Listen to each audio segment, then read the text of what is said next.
जय जगन्नाथ जय Radha Mohan happy life channel आपण मानक बहुत बहुत स्वागत आशा करछि जगन्नाथ कृपारू निश्चित भाव में आपण मैंने भल थे। आज भिडियो में मुझे कहबी कार्तिक पूर्णिमा दिन लक्ष्मी पूजा जब आप करने को चाहते ताहले केमिति भाव में करेंगे कौ टाइम करेंगे।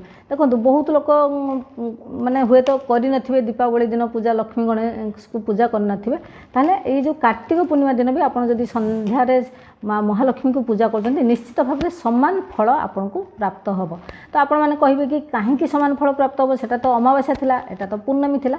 देखो अमावास्या जो आम दीपावली रे जो अमावास्या से चंद्र आ सूर्य दुई जन जाक तुला राशि रे गोटे जगार रहती एमती के पूरा।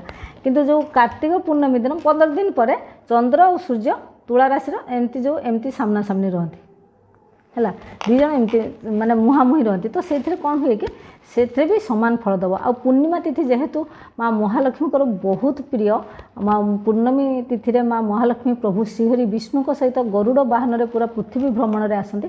तेणु निश्चित भाव में यही दिन जी पूजा कर माँ को से खाली माँ महालक्ष्मी को कृपा पाइबनी से माँ महालक्ष्मी को सांगर श्रीहरि विष्णु को कृपा पाइब। ता घर को माँ महालक्ष्मी गरुड़ वाहन में आसवे। आ जो देखो जो माँ महालक्ष्मी एकुटिया आसती से उल्लुक वाहन में आसती माने जो पेचारे बसिक आसती है कि माने सी आसवे किंतु सागर धर्म रही किंतु जितेबाला माँ महालक्ष्मी गरुड़ वाहन में आसवे श्रीहरि विष्णु को सांगरे सेटा धन जो अर्थ धन संपद आसो ता सांगरे धर्म आसो कहीं भगवान विष्णु हेले धर्मर प्रतीक से बिना धर्म जो धर्म से श्रीहरि विष्णु ना। तो सी ना धर्म रक्षति रक्षत सी पांडव मान पटे थिला ना जे धर्म जोटी से तो सी जो माँ महालक्ष्मी सांगे आसते से आपण धन वैभव सांगे धर्म आसे। तेणु कार्तिक पूर्णमी दिन जब आप पूजा कर माँ महालक्ष्मी को ताहले आपन को दीपावली रे जो जो कौन जो फल प्राप्त हम जो माँ महालक्ष्मी को कृपा जमी प्राप्त हम सेमती जो कार्तिक पूर्णिमा जब आप कर निश्चित भाव में से फल प्राप्त हम। आउ जो मैंने जो धन वृद्धि पुटुड़ी करना जार पीरियड्स हो बहुत भाई भौणी मैंने क्वेश्चन पचारि मत तो से आजिका दिन में से बनईकि हूँ रखिपारे तांकर लकर से रखिपारे। तो पूजा केतले करेंगे से सब तो मुझे कहीदे तेणु से विषय कहबी खाली कार्तिक पूर्णिमा आप पूजा केमती करेंगे कौ टाइम पूजा करेंगे से मुझे बतईदेवी।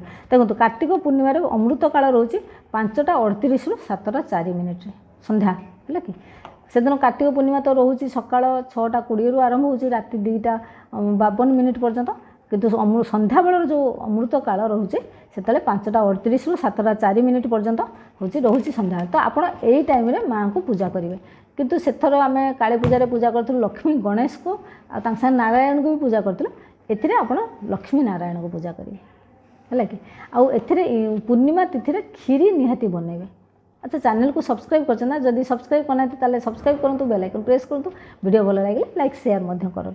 तो देखो ये आपन कौन करेंगे संध्या बेले पूजा करेंगे जमती आप नॉर्मल पूजा करते मुझे भी आपण मानक कहे मुझे सेमती पूजा करे भाव भक्ति इंपोर्टाट सी हेल्ले भावग्राही भावर ठाकुर है कि ये जो जिनस केते माने भोग लगौचे कौन फूल दौचे कौन पिंधौचे से सब से देखती से सब तांकरी जिनस आम अर्पण करचे है कि सेटा आपन तो किए केते कौन दे पारिबो सेटार किसी लिमिट ना किंतु किए केते भाव से जिनस को अर्पण कर सहीटा है कथा। तो आप जो पंचामृत रे स्नान करदे माँ महालक्ष्मी को प्रतिमा जदि थी श्रीहरि विष्णु को प्रतिमा थी कि श्रीकृष्ण स्नान करदे जदि वस्त्र आनी वस्त्र पिंधे जदि पिंधेकी हूँ स्थापना करेंगे लक्ष्मी नारायण को स्थापना करेंगे जमती पूजा करने कथा पूजा करेंगे। माँ महालक्ष्मी को हूँ पद्म फूल दुईटा आनी गोटे प्रभु को देवे गोटे माँ को देवे आउ गोलाप फूल भी आनी जो मुझे कामिनी फूल जो से फूल भी आनी मल्ली फूल आनी जो भी जहाँ आभेलेबल किंतु यही फूल गुड़ा जब आप रखुच्च पूजा करुँच माँ को बहुत प्रिय धला फूल ना मल्ली फूल कामिनी फूल बास्ना बहुत ये तो आपको आप फूल कामिनी फूल को आमर चमेली फूल भी कहुए एक्चुअली। तो से मुझा नाटा जानी नी जड़े भौणी मत कमेंट लिखी तो तांको बहुत बहुत धन्यवाद तांको मधुस्मिता लेंका बोधे तो से भौणी को मोर बहुत बहुत धन्यवाद थैंक यू मत जड़े देथिबारु से फूलर ना। तो कामिनी फूल हूँ आपण माँ को दे पारे भोग आप खीरी निहाती बनइबे आउ आत फल निहाती आनिबे जो आमर सीताफल मिले आत निहाती सब फल सांगे आत निहाती लगे आत आउ खीरी ए दुईटा निहाती करेंगे। तापर आप सेदिन माँ महालक्ष्मी मंत्र जप करेंगे, जप करके आरती करेंगे, आउ गोटे कम आप सेदिन करेंगे। यहीटा ही जो माँ महालक्ष्मी को माने कौन कर आमंत्रण दब कि माँ आम घर को आसतु, पधारो मेरे घर में।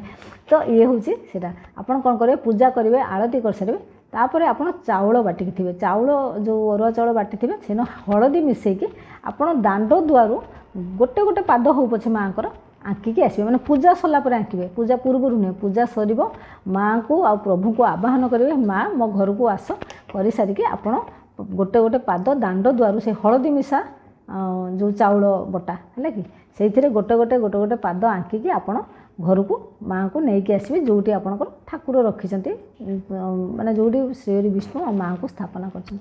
तो एतिकी काम आपन को सेदिन करने पड़ो है।